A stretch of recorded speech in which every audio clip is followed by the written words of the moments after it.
들을 수 있도록 축복하시는 은혜에 참으로 감사드립니다. 말씀을 통해서 우리 주님께서 여러분과 저를 모두 축복해 주시기를 간절히 기도합니다. 말씀의 제목은 너희 믿음대로 되라입니다. 29절 말씀 같이 한번 읽어보십시다. 시작. 이에 예수께서 그들의 눈을 만지시며 이르시되 너희 믿음대로 되라 하시니. 잠깐 기도하겠습니다.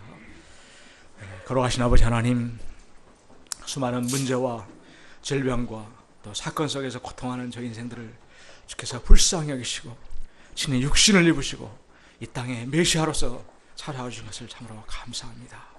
저의 삶의 모든 문제 가운데 함께 하시고 저의 고통을 돌아보시고 구원하신 구원의 주가 되신 것을 참으로 감사합니다. 이 시간 저희가 모든 문제 가운데서 이 주님 앞에 주님의 음성을 듣고 믿음으로 나아가는 복된 시간이 될 수 있도록 은혜 주시기를 간절하게 기도합니다. 우리 하나님 감사합니다. 우리 예수 받들어 기도했습니다. 아멘. 오늘 말씀에는 절망적인 상황에 처한 세 종류의 사람이 등장합니다. 급작스러운 딸의 죽음을 맞은 관리, 또 12해 동안이나 병으로 시달림을 받은 여인, 캄캄한 암흑과도 같은 어둠의 세계 속에서 살아가고 있는 두 맹인입니다. 그런데 이들은 모두 놀라운 믿음으로 예수님께 나왔고 예수님께서는 이들의 믿음을 보시고 이들의 모든 문제를 해결해 주시고 구원을 베풀어 주셨습니다. 이들은 그들의 닥친 불행을 통해서 오히려 예수님을 만나는 놀라운 은혜를 누리게 되었습니다. 이 시간 저희가 갖고 있는 모든 문제들 가운데서 온전히 주님 앞에 믿음으로 나아가는 귀한 시간 될 수 있기를 기도합니다. 파트 1, 손을 얹어주셔서 그러면 살아나겠나이다. 18절을 보십시오. 우리 같이 한번 읽어봅시다. 시작.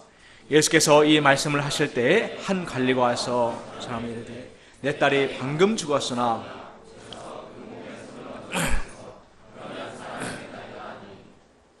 예수님께서 낡은 전통과 관습에 얽매여 있는 요한의 제자들에게 예수님을 중심으로 한 새로운 시대가 왔음을 새 포도주 비유로 말씀해주고 계셨을 때였습니다.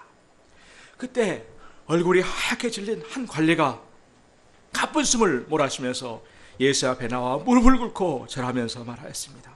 제 딸이 방금 죽었습니다. 그러나 오셔서 그 아이의 몸에 손을 얹어주세요. 그러면 살아날 것입니다. 이 관리는 다른 복음서에 보면 회당장 야이로이고 12살 된 그의 딸이 죽은 것을 알 수가 있습니다. 구체적으로 그의 딸이 어떤 병으로 죽었는지는 알 수 없지만 우리가 뚝뚝뚝 하고 이렇게 심전도가 뛰는데 이 심전도가 찌 하고 이렇게 멈춰버렸을 때 이 보통 사람 같으면 어떻게 하기 쉬웠을까요? 정말 하늘이 샛노래지고 가슴이 무너져 내려서 정말 정신 나간 사람처럼 털썩 주저앉아 버렸을 것입니다. 아무것도 하지 못하고 땅을 치면서 어찌해서 이런 일이 일어났단 말입니까? 하고 한탄하기 쉬웠을 것입니다. 우리는 조그만 상황이 나빠져도 마음이 부정적이 되고 쉽게 낙심하고 절망에 빠지기를 잘합니다. 그런데 이 모든 상황이 끝인 죽음 앞에서 어떻게 이 관리는 예수 앞에 나와서 이런 기도를 드릴 수 있는 것입니까? 그리고 우리처럼 예수님의 부활에 대해서 듣고 부활절 말씀 공부를 한 것도 아니었습니다. 첫째는 딸에 대한 뜨거운 사랑이 있었기 때문입니다. 부모에게 자식들은 자신들의 분신과도 같습니다. 그 중에서 딸은 사랑스러워서 아마 아빠에게는 그 눈에 넣어도 아프지 않았을 것 같은 딸이었을 것입니다. 그 며칠 전만 해도 아빠 하며 따르며 애교를 부리던 그 딸이었는데 호흡이 딱 끊어졌을 때 다른 사람은 몰라도 이 아버지는 결코 이 딸을 포기할 수가 없었습니다. 그 사랑하는 딸을 어둡고 차가운 돌무덤으로 그냥 보낼 수가 없었습니다. 그랬을 때 그는 할 수 있는 모든 길을 찾았고 마침내 예수님에게서 그 가능성을 발견하게 되었습니다. 둘째로 예수님은 죽은 자도 살릴 수 있는 하나님으로 그는 믿었습니다. 아무리 첨단의학이 발달한 오늘날에도 아무리 뛰어난 명의 중에 명의라 할지라도 죽은 자를 다시 살릴 수는 없습니다. 죽었던 자가 다시 사는 것은 참으로 기적 중의 기적 중으로서 오직 하나님만이 하실 수 있는 일입니다. 아마 그는 그 지역의 종교적, 사법적인 모든 권한을 가진 통치권자였기 때문에 예수님을 통해서 일어나는 모든 소식들을 아마 들었을 것입니다. 예수님께서 전파하시는 그 산상수훈의 말씀들, 또 천형이라고 불리던 문둥병자가 나음을 받는 사건들, 또 백부장의 하인이 말씀만으로 나은 사실들, 또 9장 전본부에 나오는 중풍병자가 죄사함을 받고 일어나 걷게 된 사건들의 소식을 계속 끊어마 접하면서 이 예수님은 그냥 뛰어난 선지자나 랍비 정도가 아니라 정말 참으로 이 땅에 오신 하나님이심을 그는 믿게 되었습니다. 그러자 그는 모든 체면과 자존심을 내려놓고 예수 앞에 달려나가서 무릎을 꿇은 것입니다. 사랑하는 그의 딸이 살 수만 있다면 어떤 창피와 희생도 무릅쓸 각오가 되어 있었습니다. 그리고 보통 사람이 보기에는 정신 나간 것 같은 그런 기도, 부활의 기도, 믿음의 기도를 그는 드린 것이었습니다. 사람들은 보통 체면과 눈치 때문에 오직 믿음으로 예수님께 나아가는 것을 주저합니다. 이는 낳고자 하는 간절한 소원이 부족하기 때문에, 또 믿음이 부족하기 때문입니다. 이 아버지의 포기치 않는 사랑, 그 뜨거운 사랑과 믿음의 중보 기도가 죽은 딸이 다시 살아나는 그 환희의 역사, 부활의 역사가 시작되게 하였습니다. 우리에게는 관계성이 끊어져 영적으로 죽어버린 것 같은 양들, 자녀들이 있습니다. 은혜받을 가능성이 0%, 살아날 가능성이 0%인 양들이 있습니다. 그런데 이 양들은 예수님께서 나에게 맡기신 양들입니다. 영적인 부모인 우리가 포기해버린다면 누가 그들을 돌보겠습니까? 부모가 자식을 포기할 수 없듯이 우리가 절대로 포기하지 말고 부활의 주님 앞에 나아가 중보기도 할 수 있기를 기도합니다. 이 딸의 생명이 오직 그 아버지의 믿음과 기도에 달려 있었던 것처럼 우리의 양들의, 자녀들의 영적인 생명은 바로 우리의 믿음과 사랑의 기도에 달려 있습니다. 우리 인생들을 지으신 하나님, 예수님을 보내시고 모든 인생들을 구원하기를 기뻐하시는 하나님께서는 우리의 순수하고 절대적인 사랑과 믿음의 중보 기도를 애타게 또 간절히 기다리고 계십니다. 창세기 19장 29절에서도 하나님께서는 그 지역의 성을 멸하실 때, 곧 롯이 거주하는 그 성을 엎으실 때에 하나님이 아브라함을 생각하사 롯을 그 엎으신 중에서 내보내시고 구원하셨습니다. 23절에서 25절을 보십시오. 우리 같이 읽어봅시다. 시작. 예수께서 그 관리의 집에 가사 피 부른 자들과 떠드는 무리를 보시고 이르시되 물러가라, 이 소녀가 죽은 것이 아니라 잔다 하시니 그들이 비웃더라. 무리를 보내시니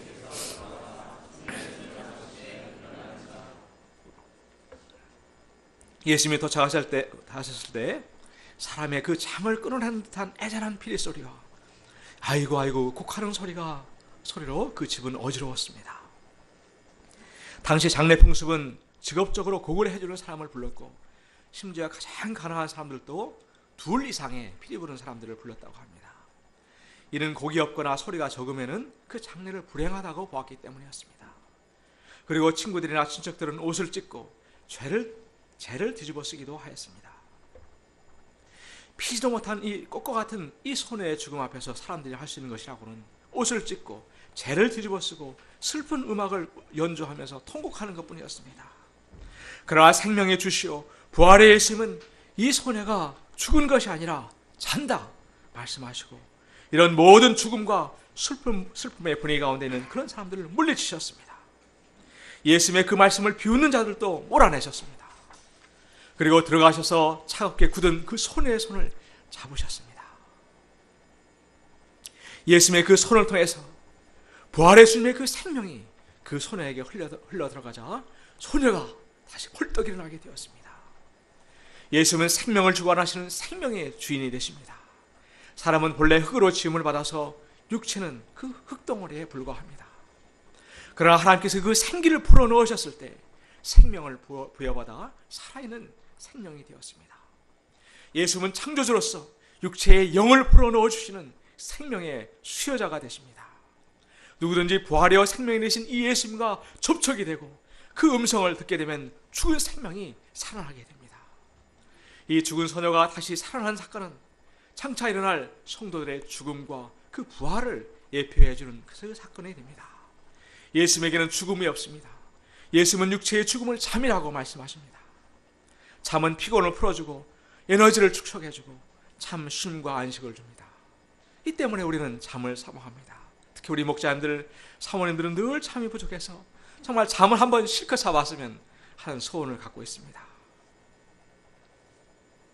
이렇게 잠을 사모하는 것은 깨어날 소망이 있기 때문입니다. 그러나 죽는 것은 깨어날 소망이 없습니다. 깨어날 수 있다는 것과 깨어날 수 없다는 것은 정말 하늘과 땅의 차이입니다. 사람들은 죽으면 모든 것이 끝난다고 생각하기 때문에 죽음 앞에서 절망하고 슬피 우는 것입니다. 그러나 그리스도 안에서 죽는 것은 잠자는 것으로서 장차 하늘나라에서의 새 삶을 시작하기 위한 그런 그 시작에 불과합니다. 우리가 실컷 잠을 자고 있으면 부활의 그 아침에 우리 주님께서 야 일어나거라 하면서 우리를 깨우실 것입니다. 요한복음 5장 24, 25절은 이렇게 말합니다. 우리 준규 학사님 한번 큰 소리로 한번 읽어봐 주실래요?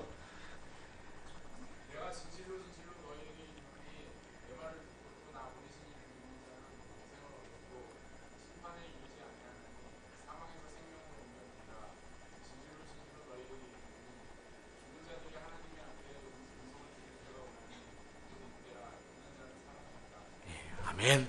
예, 감사합니다. 파트 그 겉옷만 만져도 구원을 받겠다.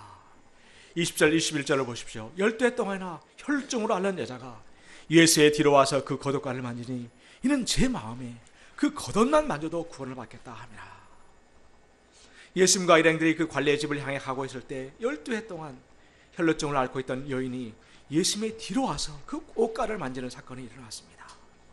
혈루증은 우리가 알듯이 어떤 원인으로 장으로부터 아래로 계속해서 피가 멈추지 않고 흐르는 병입니다.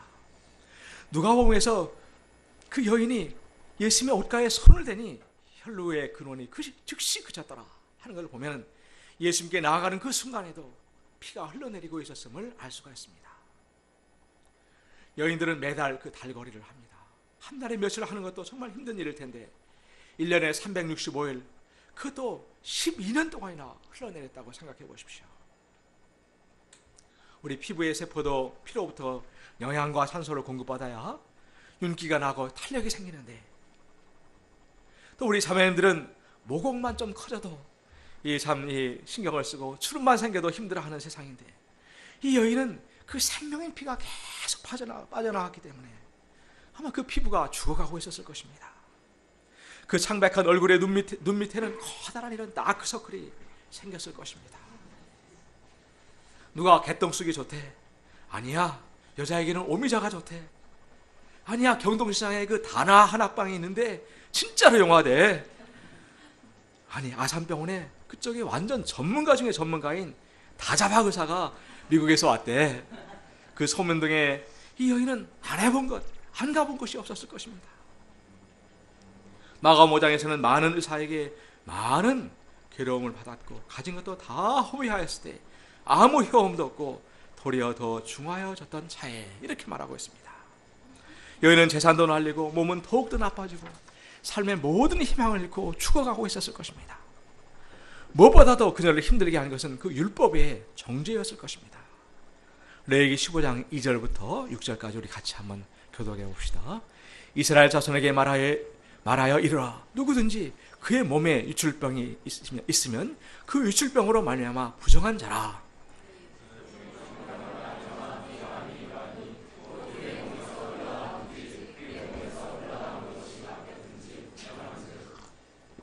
유출병 있는 자가 눕는 침상은 다 부정하고 그가 앉았던 자리도 다 부정하니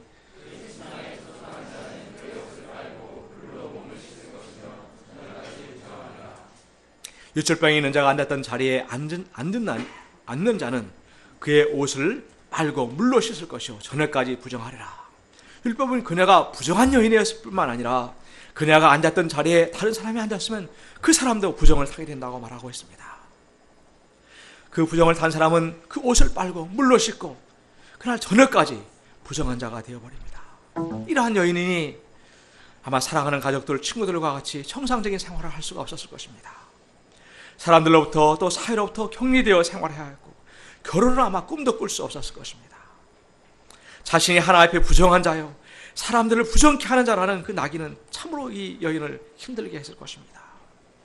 그녀는 이불을 뒤집어쓰고 하나님 왜 하필 내게 이런 몹쓸병을 주셔서 제 인생을 이렇게 비참하게 하십니까?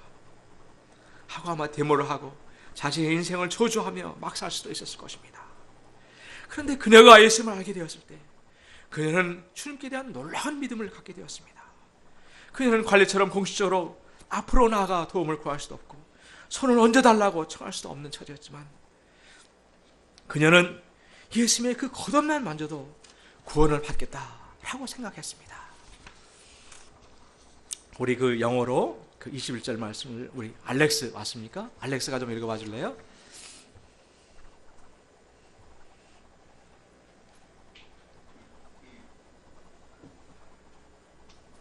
Alex, would you please?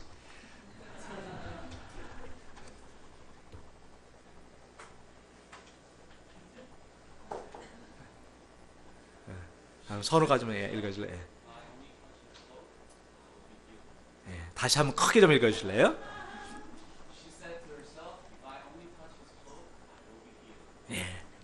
He said to himself 이렇게 되어 있죠, 그죠?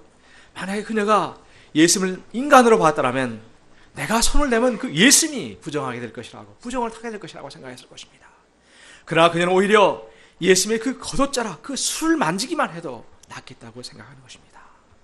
이는 그녀가 예수님을 이 땅에 자기처럼 고통하고 신음하는 그 병자들을 위해서 오신 예수님으로 생각하였고, 이 예수님은 그 모든 율법을 뛰어넘어서 사랑과 그 치유의 능력이 흘러넘치시는 그런 분으로 믿었음을 가르쳐줍니다. 그 예수님의 풍성한 사랑과 그 능력이 그 옷자락을 통해서 전달될 것이고, 이로써 내가 나을 수 있다는 실로 놀라운 믿음을 그녀는 가졌습니다. 사도 요한은 요한복음 1장 16절에서 우리가 다 그의 충만한 데서 받으니 은혜 위에 은혜로라 말하고 있습니다. 여인은 스스로 이 믿음을 고백하고 일어나 나가서 예수님의 그 뒤로 가서 예수님의 그 옷자락에 살짝 just one touch를 하였습니다. 22절을 보십시오. 예수께서 돌이켜 그를 보시며 이르시되 나라 안심하라 내 믿음이 너를 구원하였다 하시니 여자가 그 즉시 구원을 받으니라.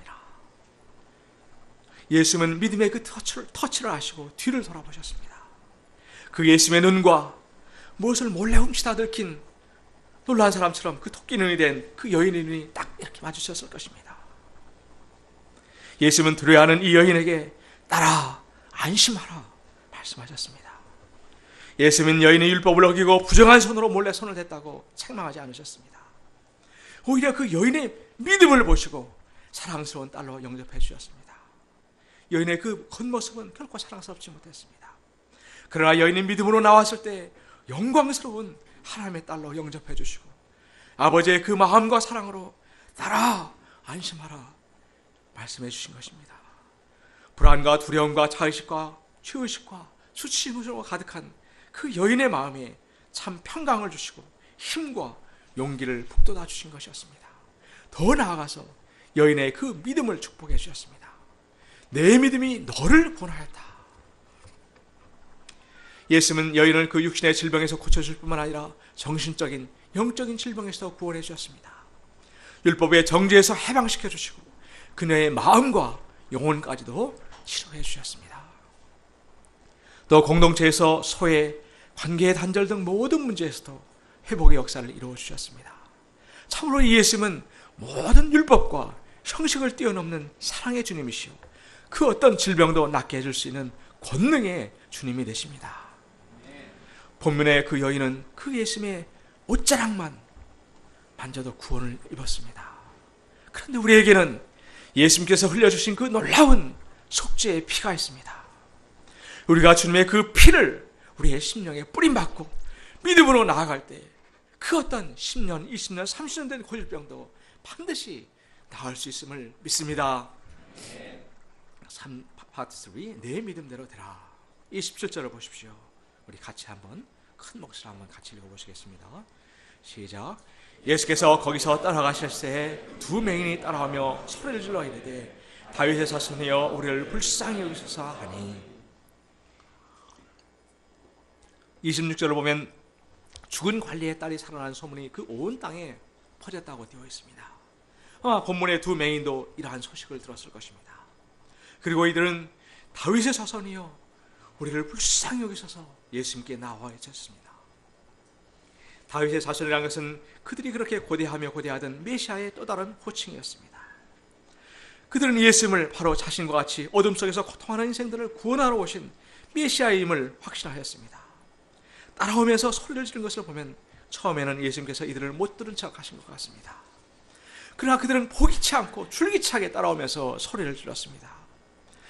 그들에게는 메시아께서 자기와 같은 불쌍한 자들을 결코 버리지 않을 것을 굳게 믿었습니다. 다윗의 자손이여 우리를 불쌍히 여기소서.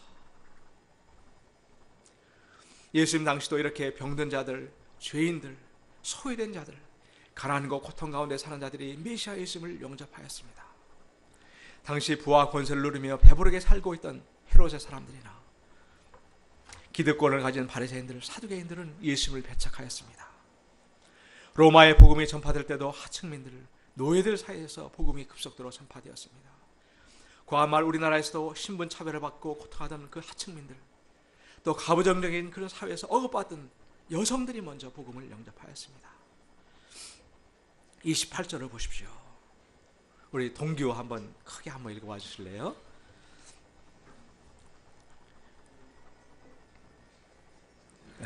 잘 안 보여요? 그 옆에 있는 우리 마르크 목사님 좀 도와주실래요? 예.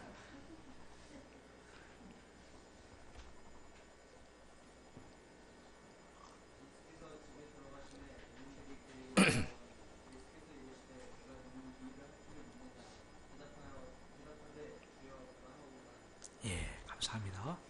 예수님께서 집에 들어가시자 그들은 집에까지 따라가 예수님 앞에 나아갔습니다. 예수님께서 이렇게 즉각 응답하지 않으신 것은 아마도 그들의 믿음이 어떠한가 살펴보시기 위함이었을 것입니다. 예수님께서는 그들에게 내가 능히 이 일을 할 줄을 믿느냐 물으셨습니다. 이는 그들의 믿음을 다시 한번 확인하는 질문입니다. 만약에 그들의 믿음이 80%, 90%였다면 아마 예수님께서는 이들을 100%로 끌어올리고자 하셨던 것 같습니다. 이 능히 이 일을 할 줄을 믿느냐, 이 말씀은 내가 능히 100%이 일을 하고도 남는 것을 믿느냐, 그런 질문인 것입니다. 예수님께서는 약한 믿음, 작은 믿음이라도 붙들어 주시고 격려해 주시고 어찌든지 축복해 주시기를 원하시는 주님이십니다. 두 맹인이 그러하오이다 대답하자 놀라운 응답의 말씀을 주셨습니다. 우리 다 같이 큰 목소리로 29절을 읽어보시겠습니다. 시작. 예수께서 그들의 눈을 만지시며 이르시되 너희 믿음대로 되라 하시니. 만약에 맹인들이 도를 아십니까? 하면서 접근하는 그 사이비들을 만났다면 이들은 아마 조상들이 불행하게 여기셔서 이렇게 된 것이니 몇백만 원짜리 치성굿을 해야 한다며 아마 공갈을 쳤을 것입니다. 그런데 예수님께서는 그들이 나음을 받는데 아무것도 요구하지 않으셨습니다. 그리고 단지 능히 믿는가 확인하시고 네 믿음대로 되라 하심으로 오직 믿음만을 원하셨습니다. 그리고 예수님께서는 말씀만을 하지 않으시고 그들의 눈을 그 따뜻한 메시아의 손길로서 어루만져 주셨습니다. 이는 그들이 지금까지 맹인으로서 받은 그 모든 멸시와 천대, 슬픔과 한을 어루만져 주시는 사랑의 손길이었습니다. 30절 전반부를 보십시오. 그 눈들이 밝아진지라. 칠것 같은 그들의 암흑의 세계에 빛이 들어왔습니다. 예수님의 그 자애로운 얼굴이 보였습니다. 그들을 둘러싸고 있는 제자들과 푸르른 하늘이 보였습니다. 푸르른 6월의 하늘들이, 그 나무들이 또 보였습니다. 그렇게 보고 싶던 그 엄마의 얼굴이 보였을 것입니다. 그들은 맹인의 지팡이를 던져버리고 감격에 겨워서 펄쩍펄쩍 뛰었을 것입니다. 내 믿음대로 되라. 이 말씀은 우리가 믿음의 그 플러그를 예수님께 들고 나아가서 꽂아야만 이 예수님의 권능의 역사가 일어남을 가르쳐 줍니다. 혈루증 여인에게도 내 믿음이 너를 구원하였다 하셨고, 지난 강의 백부장에도 내 믿음대로 될지어다 하시며 그 믿음을 축복하셨습니다. 흉악하게 귀신 들려 날뛰는 딸을 든 수로보니게 여인에게는 여자여 내 믿음이 크도다 내 소원대로 되리라 하심으로 그 딸을 고쳐주셨습니다. 그러면 예수님께서 그렇게 원하시는, 강조하시는 그 믿음이란 무엇입니까? 믿음이란 전능하신 그 하나님을 온전히 의지하고 신뢰하는 것입니다. 믿음에는 또 반드시 나는 할 수 없다는 자기 부정과 하나님은 능히 하실 수 있다는 하나님께 대한 긍정이 들어갑니다. 능력이 있고 재능이 많아서 내 힘으로 좀 할 수 있다고 생각하는 사람들, 또 사회적인 지위나 권세와 부가 있어서 무엇인가 믿는 구석에 있으면 이런 자기 부정을 하기 힘들기 때문에 믿음을 갖기가 쉽지가 않습니다. 나의 생명은 꽃병의 꽃과 같이 한시적이고 나의 능력이나 지혜도 너무나 부족해서 그런 자기 부정이 있을 때 우리는 주님께 나아갈 수가 있습니다. 뿐만 아니라 우리 인간의 차원은 제한되어 있지만 하나님의 차원은 무한하시다는 하나님께 대한 절대적인 긍정이 있어야만 합니다. 믿음은 하나님의 그 무한한 차원을 공급받을 수 있는 그 유일한 통로가 됩니다. 하나님은 믿음의 통로를 통해서 그 능력을 나타내십니다. 믿음의 통로의 크기에 따라서 하나님께서 역사하시는 그 능력도 달라지게 됩니다. 이는 마치 큰 저수지에 연결된 파이프와 비교할 수 있습니다. 하나님의 능력은 마치 태평양 바다와 같이 큰 저수지가 됩니다. 우리는 이 저수지에서 얼마든지 무한정 그 물을 공급받을 수 있습니다. 그런데 문제는 그 저수지에 연결된 그 파이프의 크기에 따라서 공급받을 수 있는 그 양이 달라지게 됩니다. 이와 같이 우리의 믿음의 그 크기에 따라서 하나님의 그 능력을 공급받을 수 있는 그 분량이 달라지게 됩니다. 시편 80편 10절에서 그래서 이는 이렇게 말하고 있습니다. 내 입을 열라, 넓게 열라, 내가 채우리라 말씀하고 계십니다. 그리고 우리가 입을 여는 그 벌리는 정도에 따라서 주님께서 역사하시는 그 능력도 달라지게 됩니다. 그러므로 우리가 하나님의 그 크신 능력을 체험하고 하나님께 크게 쓰임받기를 원한다면 우리의 그 믿음의 분량을 키워야 합니다. 하나님께서는 믿음을 보시고 그 믿음의 통로를 통해서 역사하시는데 만일 믿음의 통로가 막히거나 끊겨 있으면 아무런 역사가 일어나지 않게 됩니다. 이런 믿음의 통로를 막는 것은 자기 생각과 의심과 불신과 두려움들입니다. 마가복음 9장에 보면 더러운 귀신 들린 아이를 둔 아버지가 예수님께 나왔으나 마침 예수님이 안 계셨습니다. 제자들에게 고쳐달라고 했지만 능히 하지 못했습니다. 그러자 이 아이의 아버지의 마음에 의심이 생겼습니다. 이로 인해서 예수님께 간구할 때도 무엇을 하실 수 있거든 불쌍히 여기서 도와달라고 하였습니다. 예수님은 그 반신반의하는 그 믿음을 책망하셨습니다. 할 수 있거든이 무슨 말이냐? 믿는 자에게는 능치 못할 일이 없느니라 말씀하셨습니다.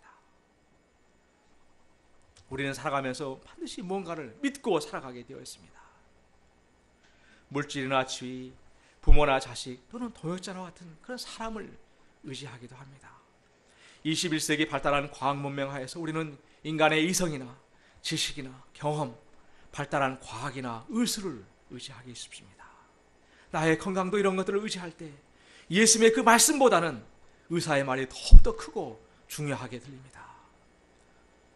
그런데 문제는 이러한 것들은 오늘 있다가도 내일 사라질 수 있는 것이며 너무나도 가변적이라는 것입니다. 그것들이 해줄 수 있는 것들이 너무나도 한계적이라는 데 있습니다. 그것들이 나의 인생을 결코 책임져 줄 수가 없다는 데 있습니다. 이런 것들이 지배당하는 삶을 살 때 우리는 잔뜩 웅크린 겁쟁이 인생을 살 수밖에 없습니다. 늘 인생이 피어나지 못하고 불안하고 초조한 인생을 살게 됩니다. 저도 결혼 초기에는 동역자를 참으로 많이 의지했습니다. 동역자가 믿음이 저보다 훨씬 좋았기 때문입니다. 타이거 모임을 인도할 때 동역자가 꼭 같이 있어야만 했습니다. 옆자리에 동역자가 없으면 마음이 너무나 불안했습니다. 그런데 제가 사람을 의지하니까 제 자신이 너무나 초라하고 비참하게 느껴졌습니다. 시간이 지날수록 동역자도 내가 의지할 사람이 아니라 내가 섬겨주고 돌봐야 할 사람이라는 것을 알게 되었습니다. 요한복음 16장 3절에서 예수님이 이렇게 말합니다. 세상에서 너희가 환난을 당하나 담대하라. 내가 세상을 이겨노라 말합니다. 믿음은 내가 아니라 전능하신 주님을 믿는 것입니다. 세상을 이기신 주님을 온전히 믿을 때 우리는 무엇을 해도 확신 있게 할 수가 있습니다. 일대를 해도 이 양이 변화될까? 아닐 거야. 이런 회의가 들기 시작하면 일대를 해서 전해주는 그 말씀도 기도도 힘이 없습니다. 매가리가 없습니다. 그러나 주님께서 예정하시고 인도하신 양이야. 반드시 그래서 변화되게 하실 거야. 믿는 자에게는 능치 못할 일이 없어 하고 믿음으로 도전할 때 벌써 양들에게 전화 거는 목소리가 달라집니다. 야, 언제 시간 되지? 이렇게 할 수가 있습니다. 그 목자의 스피릿의 양들은 끌려오게 되고 예수님께로 나아가게 됩니다. 함께 하시는 주님, 승리 주시는 그 주님을 우리가 온전히 믿을 때 우리는 또 틀에 박힌 그 신앙생활을 뛰어넘어서 창조적으로 도전하여 하나님의 역사를 섬길 수가 있습니다. 너희 믿음대로 들어 하시는 그 주님의 그 축복을 체험하는 우리 여름 사야가 될 수 있기를 간절히 기도합니다. 누군가 이렇게 말했습니다. 축구 선수는 축구를 잘하면 되고 그것이 최고입니다. 골프 선수는 골프만 잘 치면 됩니다. 골프 선수가 축구를 좀 못한다고 누가 시비 걸지 않습니다. 우리 손흥민 축구 선수가 농구를 좀 못한다고, 최경주 선수가 축구를 좀 못한다고 시비 거는 사람 없습니다. 우리 하나님을 믿는 사람에게 최고는 무엇일까요?